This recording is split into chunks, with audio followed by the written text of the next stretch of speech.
అనుదినము వాక్యాహారం ఉండాలండి. వాక్యాహారం శరీరానికి ఆహారంగా ఎలా ఉంటుంది?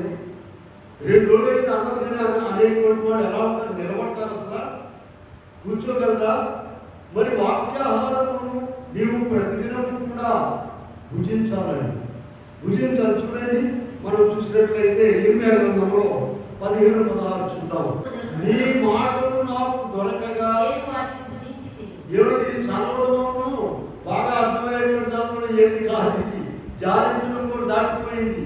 ఏంటంట? నీ మాటలు నాకు దొరకగా వీడాలా. నీవేం చేస్తున్నావు? దేవుడిచ్చిన మాటలను భుజిస్తున్నావా? చదువుతున్నావా? 3వ అధ్యాయం 2వ వచనం నేను నోరు తెరవగా నేను